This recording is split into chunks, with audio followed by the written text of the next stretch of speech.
Doctor साहब, बंद कान को खोलने का कोई तरीका है? कुछ लोग कहते हैं कि उनका कान, उन्हें ऐसा फील होता है कि हमेशा बंद ही रहता है और उसके लिए वो मुख्तलिफ तरीके भी इस्तेमाल करते हैं। तो कोई ऐसी कोई एक्टिविटी, कोई ऐसी मूवमेंट या एक्सरसाइज है जिनके ज़रिए से वो कान को खोल सकते हैं? अच्छा, अगर तो कान के दो हिस्से की बात करूंगा, बाहर वाले और दरमियानी हिस्से की, अंदरूनी की नहीं बात करूंगा। यूजली इनमें दबाव या ब्लॉकेज की वजह से कान बंद होते हैं। ओके। अच्छा, ब्लॉकेज बाहर वाले हिस्से में फिजिकल ब्लॉकेज हो सकती है कि मैल है, फंगस है, उल्ली है, या कि इन्फेक्शन है, रेशा है, पस है। तो जब फंगस, उल्ली, मैल या ऐसी चीज़ है जो कि फिजिकल है तो उसे फिर हमें निकालना पड़ता है, सक्शन करनी पड़ती है, क्लीन करना पड़ता है। समटाइम्स पेशेंट खुद भी उसको नरम कर लेते हैं, उन्हें ओवर द काउंटर ड्रॉप्स मिल जाते हैं जिन्हें हम सोडा ग्लिसरीन कहते हैं, या कुछ लोग ऑयल को गर्म करके डाल लेते हैं।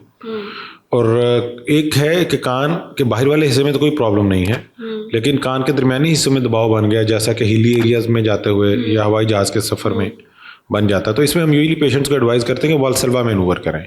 अच्छा। वाल्सल्वा मैनूवर जो है, इसे हम सर्च भी कर सकते हैं आप लोग, VALVA वाल्सल्वा मैनूवर, VALSVALVA वाल्सल्वा मैन्यूवर।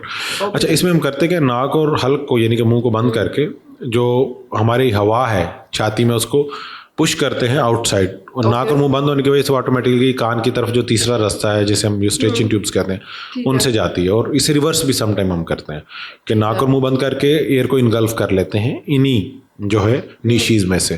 तो कान का पर्दा मूव करता है अनटिल अनलेस के वहाँ पे कोई ब्लॉकेज हो उस ट्यूब के अंदर, जिसे हम यूस्ट्रेचिंग ट्यूब कह रहे हैं। अगर ब्लॉकेज नहीं है तो वाल्सल्वा मैनूवर करने से most of the time patients के कान खुल जाते हैं, प्रोवाइडेड के ये ब्लॉकेज दरमियानी हिस्से में है। लेकिन अगर ये ब्लॉकेज बाहर वाले हिस्से में है, मैल है या कुछ और है, तो इस मैनूवर करने से उसको या एक्सरसाइज करने से फर्क नहीं पड़ेगा। अच्छा, जिन लोगों के कान जो है वो एक्सरसाइज से ठीक हो रहे हैं, तो वो कितनी दफ़ा कर सकते हैं इसको?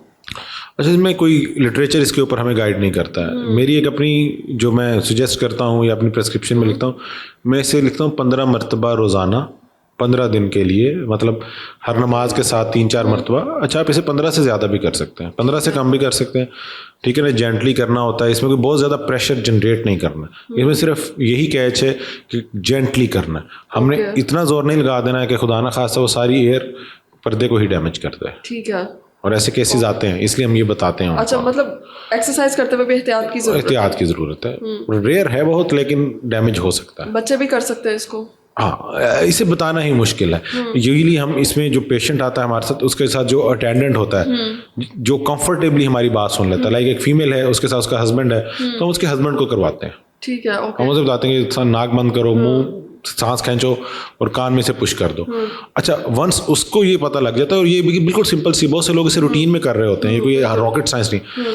समटाइम उसे फौरन नहीं पता लग जाता है, फिर हम उसे कहते हैं कि अपने स्पाउस को बताएं। ठीक है, ये एक ईजी वे आउट है। ओके, ठीक है। तो वो उसके साथ उसका कम्युनिकेशन गैप कम है, ठीक है, जो भी इजीली अंडरस्टैंड वो हाँ उसे बता देता है। और समटाइम जो है वो डायरेक्टली उन्हें समझ आ जाती है, कोई इतना मुश्किल नहीं है। ओके। अच्छा डॉक्टर साहब, कुछ लोगों को जिनको कान बंद रहते हैं उसकी वजह से वो थोड़ा सा इरिटेट भी हो जाते हैं समटाइम्स, तो वो कोई ऑयल ड्रॉप्स डाल लेते हैं या कोई इस तरह से सॉल्ट सोल्यूशन भी है यूज़ कर लेते हैं अपने कान में।